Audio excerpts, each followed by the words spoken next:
Hello and welcome back to the channel. Today's gonna be a super fun video because once again we have a very big day. So everything you see behind me is what we're gonna be putting together. So basically we have to put these two pieces together, the drip tray to the bottom of the pots, which doesn't take a super long time, but when we have a ton of these pots to do, it gets just really time consuming.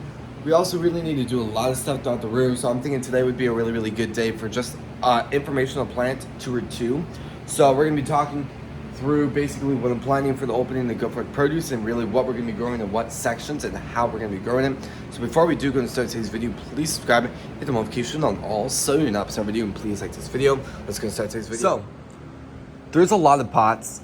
Now the reason why I ordered even more, because I ordered a ton for really the entire Zone 3 section for all the strawberries. But the thing is, this area will, for the most part, be microgreens, which will just be these black trays. But I'm also hoping the back of this Zone 2 will be under strawberry production. Something else that's a little bit more complicated is this entire row I'm hoping to have basically all pots too, just like this. Now this is incredibly overgrown because I just haven't had the need to harvest it all. So, yeah, that's why it looks like a jungle right now. So, going up and down these aisles really quickly. There's so much we need to do really today, but since today it is already dark outside and I'm getting in the room a lot later today, I'm gonna go ahead and move all this stuff till tomorrow. So the pots I'll be making today, and then I'll be putting them back under here to be just going on storage. Then I need to start germinating a ton of stuff and really just starting to get stuff ready. So I don't really know how the opening day of Go For It Produce is going to be, but I'm hoping to have almost all our microgreens ready. For the most part, all of them ready. The strawberries, there's no way the strawberries are going to be producing strawberries by then, but hopefully a few months after the opening day, we can officially go ahead and launch the strawberries. And I think that could be a very popular thing. Some more things I'm going to be growing is cilantro, oregano, peppermint, basil, parsley, and as time goes by, many other things. Because right now, I mean, we really have 11-ish things we're hoping to sell. 5 microgreens, so that kind of goes into one category. This is technically 7 different things, so not a ton in here that we're producing. But the good thing about that is we can commercially produce it and be able to produce a ton of those certain items. Now if we were producing like 100 different items, we'd only be able to do like 1, 3, maybe 10 containers full. And with demand and customers wanting many different things, it just gets way too complicated. So once again, in a second, I'll be walking you guys through up and down these aisles, talking about that really a lot more. But turning around, let's just go ahead and start the time lapse of doing all of this, because this, I mean, honestly, it shouldn't take this long. That's what I thought before, but when I was working with all the other ones before, I ended up spending like an hour and a half putting them all together because they hurt. So I guess for now, I'm just gonna go ahead and start the time lapse.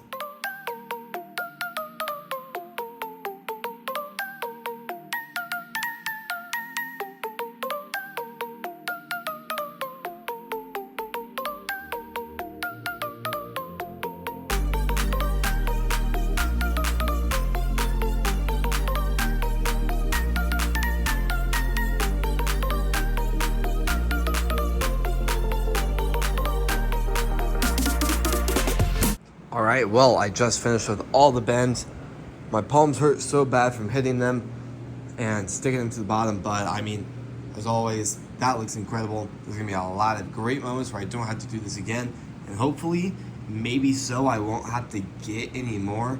I would assume I will, so I'm not going to really cross my fingers too much on that note, but for the most part, let's go ahead and take this really fun informational plant room tour. So going over here, aquaponics, pretty simple. Now right now none of the aquaponics reservoir system is on. The water is being pumped directly into the biofilter, going through a lot more of an intense filtration system, and then it goes back up here, just circulates, doesn't go up here. So very soon it will, but right now I'm trying some different stuff where the plants that will eventually go in are growing significantly more.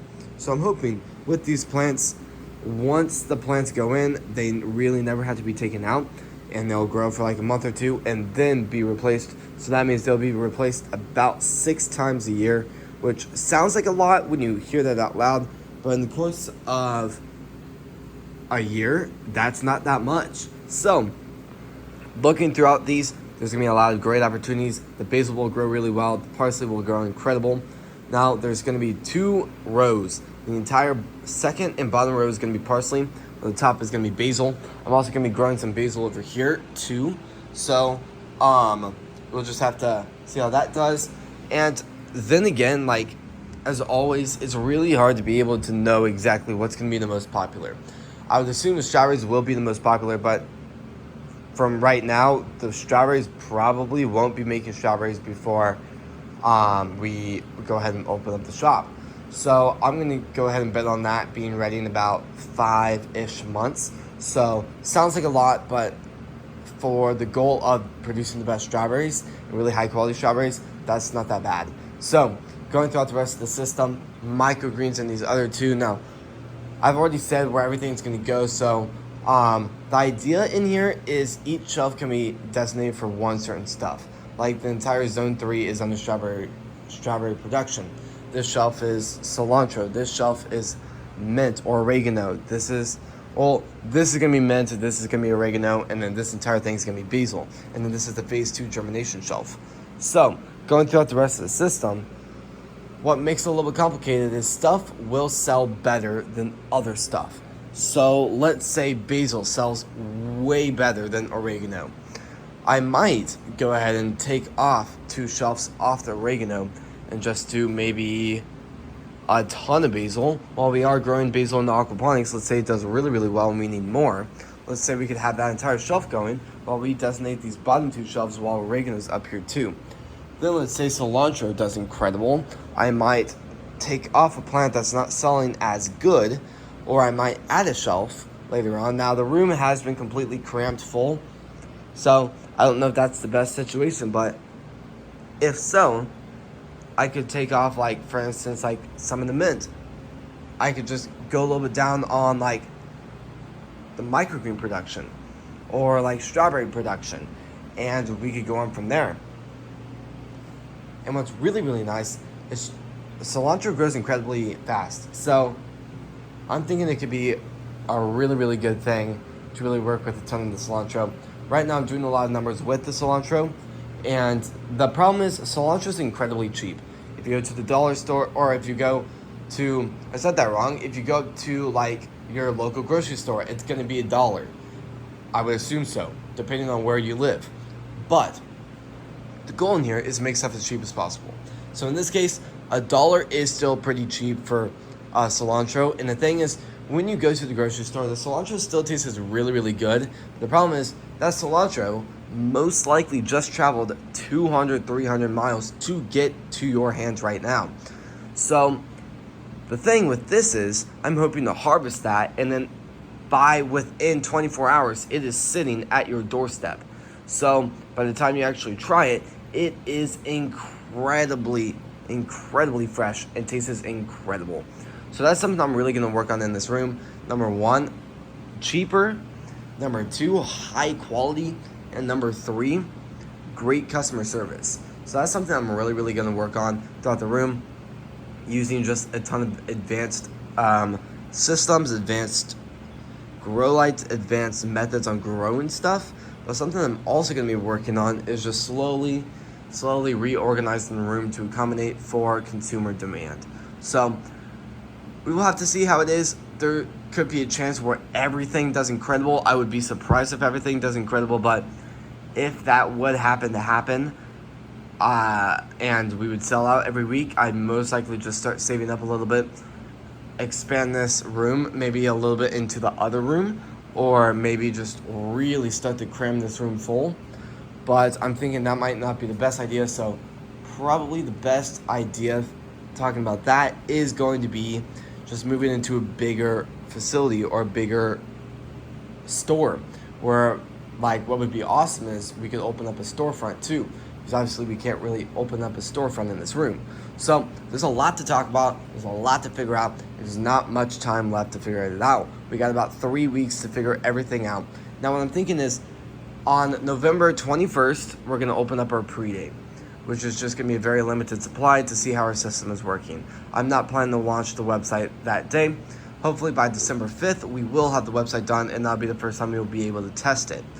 Now the problem is, well, something that's funny is that's a lot different for you guys, because for the most part, nobody watching this channel is going to be local. So I'm hoping as time goes by, we can slowly change that, and we can be able to work with seasoning and produce seasoning stuff in here. So I think that can be really, really cool, and those will be just pure seasoning. We won't be doing any mixes. These things just make me go crazy when I can see the wires just poking through. There's a lot of wires that are in this room making everything work, but there's just a lot of technology, a lot of behind the scenes stuff to be able to get the room where it is right now. But as always, there's gonna be a lot of very exciting stuff with this room. I don't even know where I'm gonna begin with trying to figure stuff out, because as always, we harvest once a week, we sell and deliver once a week. So that's better on us, because then I'm not as stressed to get stuff done and rush growing. But what gets a little bit more confusing is now I have to schedule stuff. So like microgreens, they take about 2 weeks to grow, but I need to have about 3 days for them to be germinated.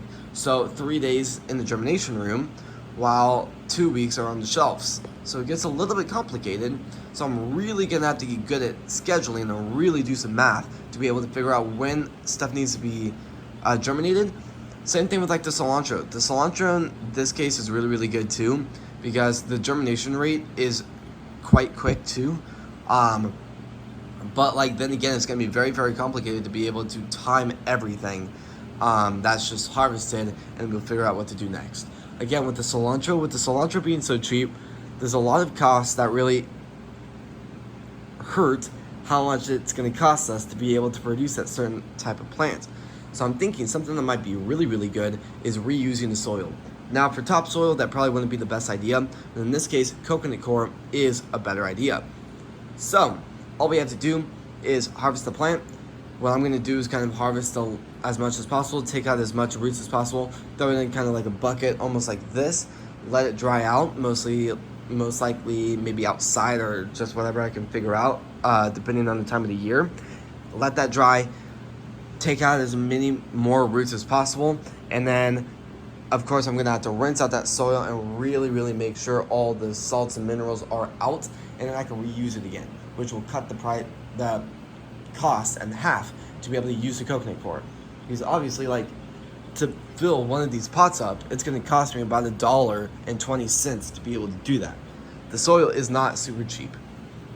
But going throughout the room, there's a lot of stuff, but I think with that way, we can be able to produce stuff even cheaper and possibly be giving even better prices. Now, once again, the room and everything we're working in here does have to be paid off, and does have to be we have to make a profit in order to be innovating constantly, learning about the setup. So I don't expect to be able to like sell like for an example, let's say the grocery store sells strawberries for $5. In this room, we could sell them for $2.50. Now with that, it's a little bit too much of a price decrease, and for that we might be kind of competing with local grocery stores a little bit in the beginning, but that's also going to be because it's brand new technology. Stuff we're not able to produce stuff as fast as like how we're going to be producing stuff in the next like 2 years, but we do also have to be able to work with new technology, and that's not super cheap. So I'm gonna have to work on ways. I've been adding up numbers into a spreadsheet lately to really just be able to get just some numbers to kind of figure out how everything is. And once I can figure that out, I'm hoping out of that price, I'm hoping I can make still a little bit of some profit, but I really want to give the customers as best of a price as possible. And if that means we're not going to be making a crazy amount of profit, I'm fine with that. Now, I've had a lot of questions about this lately too, not really on this channel, but just kind of throughout the business world, are we going to be going public eventually? Do I have just hope to be able to go in the stock market eventually? Right now, that is a 100% no. I think for the most part, that would be way too stressful. Also, as a CEO, your investors can kick you out, which would be horrible. Number two, it gets a lot more complicated because with this, we have time. And with, like, if we had investors, we'd be rushed to get stuff done. So with everything in this room, we can be able to put much more time to, like, for strawberries to be able to produce the best strawberries. If we were rushed, our strawberries would be baby tiny. They would be just microscopic. They would be tiny. So that's something I really want to just not go into later on. And if I need money, I'm just going to go up to the bank and get a loan. Obviously, that will involve like interest and stuff. But I mean, I think that'd be way better than going on the stock market and going public. So right now, for the most part, this business will be private. I will talk about a lot of stuff on this channel too. So if you guys do like these types of videos, well, we have a lot more like this. So if you guys want to check those out, please do. But as always, sadly, this is going to be the end of the video. So if you guys like these types of videos, please subscribe, hit the notification on all so you not miss every video, and please like this video. Thank you all so incredibly much for watching today's video, and I'll see you guys when we post next. Peace.